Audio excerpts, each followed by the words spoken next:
Parliament సమావేశాలు hot గా సాగుతున్నాయి. 3 రోజులుగా నీటి అంశం, విద్యార్థుల లాఠీ చార్జ్పై చర్చకు పట్టుబడుతున్న విపక్షాలు ఇవాళ కూడా ఆందోళనకు సిద్ధమయ్యాయి. దాంతో కేంద్రం కూడా అలర్ట్ అయింది. నీటి అంశంపై చర్చకు సిద్ధమని, ప్రతిపక్షాలు ఎంత సమయం కోరితే అంత టైం కేటాయిస్తామని చెబుతోంది. విద్యార్థులను రాజకీయాల కోసం వాడుకోవద్దని కౌంటర్ ఇస్తోంది.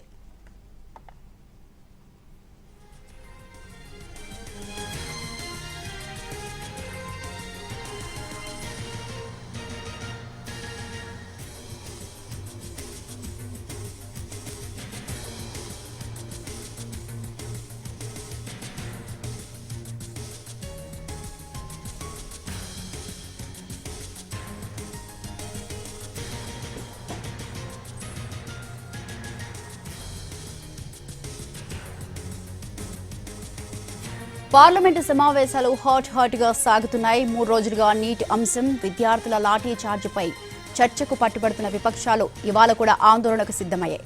రైట్, దీనికి సంబంధించి మరింత సమాచారాన్ని అందించడానికి మా ప్రతినిధి ప్రసాద్ లైవ్ లో సిద్ధంగా ఉన్నారు. ప్రసాద్,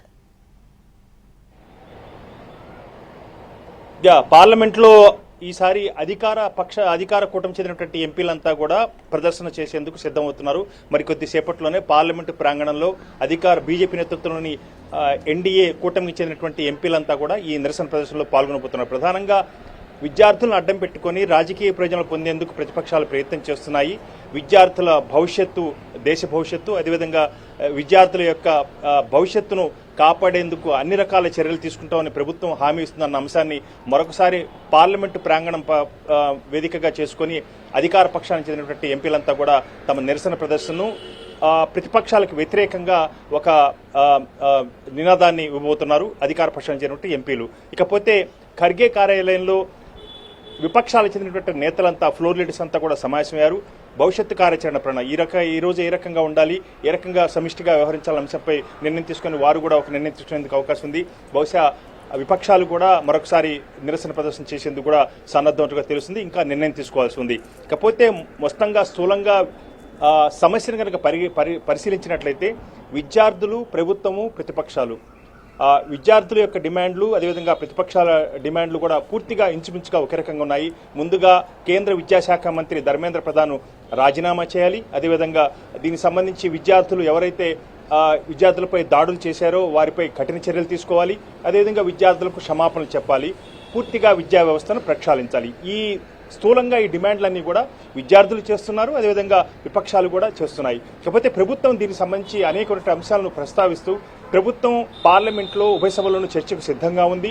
ఎన్ని గంటలైనా చర్చించుకునేందుకు, దానికి పరిష్కారం కనుగొనేందుకు ప్రభుత్వం సిద్ధంగా ఉందన్న అంశాన్ని జేపీ నడ్డా నిన్న రాత్రి చెప్పడం జరిగింది. అదేవిధంగా కేంద్ర మంత్రి ఇచ్చినటువంటి ప్రకటనలోనే పూర్తి స్థాయిలో ప్రభుత్వం చర్చకు సిద్ధంగా ఉంది, ప్రతిపక్షాలు సహకరించాలి. అదేవిధంగా విపక్షాలకు చెందినటువంటి పార్టీలు ఎక్కడైతే అధికారాలు ఉన్నాయో, తెలంగాణ, కర్ణాటక, జార్ఖండ్, అదేవిధంగా హిమాచల్ ప్రదేశ్ లాంటి రాష్ట్రాల్లో అనేక సార్లు పేపర్లు లీక్ అయ్యాయి. దానికి సంబంధించి మాత్రం ఎక్కడ కూడా ప్రతిపక్షాలు మాట్లాడలేదు. కేవలం నీటికి సంబంధించినటువంటి అంశాలను మాత్రమే ప్రస్తావిస్తున్నాయి ప్రతిపక్షాలు. ఇది కేవలం రాజకీయపరమైన అంశంగానే పరిగణించాలని చెప్పి ప్రభుత్వం చెబుతుంది. కాబట్టి ముఖ్యంగా ప్రభుత్వం తీసుకోబోయే నిర్ణయమే కీలకం కాబోతుంది. ఈ సమస్యకు పరిష్కారం లభించాలంటే విపక్షాలు, అదేవిధంగా విద్యార్థులు చేస్తున్నటువంటి ఆందోళన దృష్టిలో పెట్టుకొని ప్రభుత్వం ఒక నిర్ణయం తీసుకుంటేనే ఈ సమస్యకు పరిష్కారం లభిస్తున్న ఒక అభిప్రాయం వ్యక్తమవుతుంది. కాబట్టి ప్రభుత్వం ఎలాంటి నిర్ణయం తీసుకోబోతుందన్నదే అందరూ వేచి చూస్తున్న అంశం. అయితే ఇప్పటివరకు మాత్రం అధికారికంగా ఎక్కడా కూడా దీనికి సంబంధించి ఎలాంటి సమస్యకు పరిష్కార మార్గాలు కానీ, లేకపోతే ఒక కార్యాచరణ కానీ ఎక్కడా కూడా ఒక ఖరారు కాలేదు. కాబట్టి విపక్షాలు, ప్రభుత్వం, ఇటు విద్యార్థులు అందరూ కూడా పూర్తి స్థాయిలో తమ అభిప్రాయాలు, వాదనలు చేస్తున్నాయి. ఈలోగా సామాజిక సేవా కార్యకర్త సోనం వాంగ్చుక్ దీనికి సంబంధించి కొన్ని ప్రతిపాదనలు చేశారు నిన్న రాత్రి.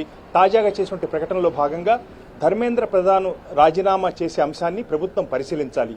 అయితే విద్యార్థులపై ఎలాంటి చర్యలు తీసుకోకుండా వెంటనే నిలుపుదల చేయాలి. అదేవిధంగా విద్యార్థులపై చేసినటువంటి దాడులకు ఎవరైతే బాధ్యులు ఉంటారో వారిపై కఠిన చర్యలు తీసుకోవాలి అన్న అంశాన్ని తాజాగా ప్రతిపాదన చేయడం జరిగింది. ఈ రకంగా బాలీవుడ్ యాక్టర్ సల్మాన్ ఖాన్ కూడా విద్యార్థుల యొక్క ఆందోళనకు మద్దతు తెలియజేయడం.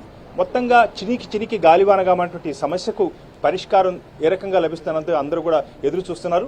ప్రభుత్వమే దీనికి సంబంధించి ఒక కీలక నిర్ణయం తీసుకుంటేనే ఈ సమస్యకు ఒక పరిష్కారం లభించేందుకు ఆస్కారం ఉందని చెప్పి కూడా సర్వత్రా అనుకుంటారు. కాబట్టి ప్రభుత్వం ఏ రకంగా నిర్ణయం తీసుకుంటుందో అన్న అంశాన్ని వేచి చూడాల్సి ఉంది.